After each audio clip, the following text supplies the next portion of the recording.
What's up, YouTube? This is Derek Westcott, and this is a Yu-Gi-Oh! Deck discussion video, which is something I've never done before. And I don't have any cards with me, but I'd like to discuss a deck that was once kind of an impossible dream, but now has the power to reshape the entire game. And that deck is Counter Fairies. For those of you who aren't familiar with the deck and how it works, basically you use counter traps to shut your opponent out and Bountiful Artemis to keep drawing into new counter traps every time you use one. So basically you lock the game. And it's been an impossible dream because, first of all, it doesn't attack, like you get a 16 poke here and there, and maybe you'll use Vandalion to get a good attack in, but it really doesn't attack.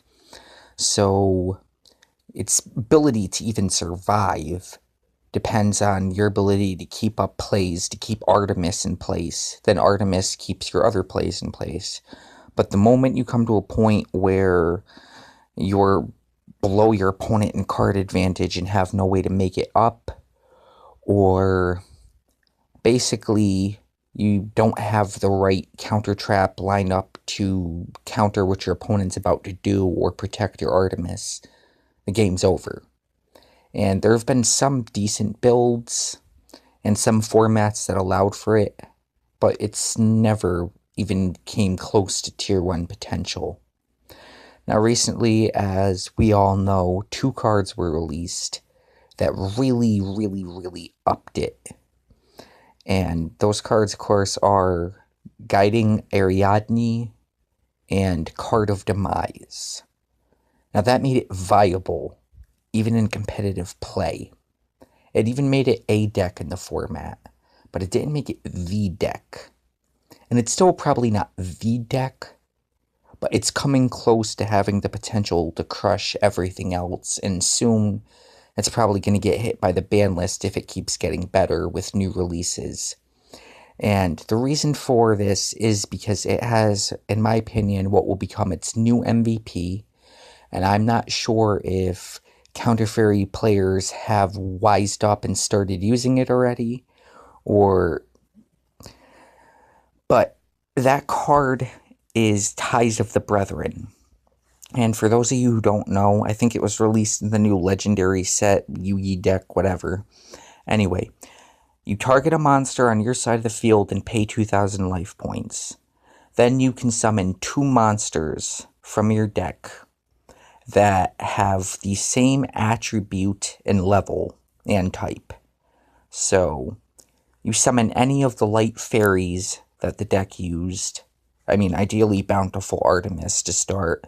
But Bountiful Artemis, Guiding Ariadne, Harvest Angel of Wisdom, you can tech an MLTL, and of course, Honest.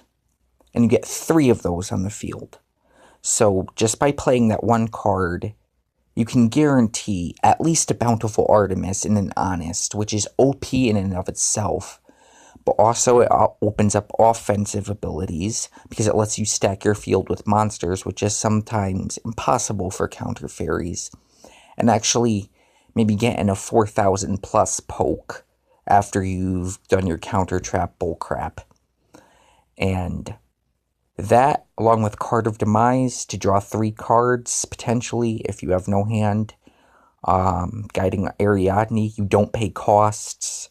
When it's destroyed, you get a search for a counter trap.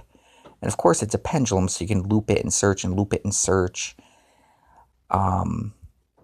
It has the potential to be everything in the metagame. And we're also witnessing a meta where Thunder King Ryo is back at 2, so that gives it a stun option. So that's basically it.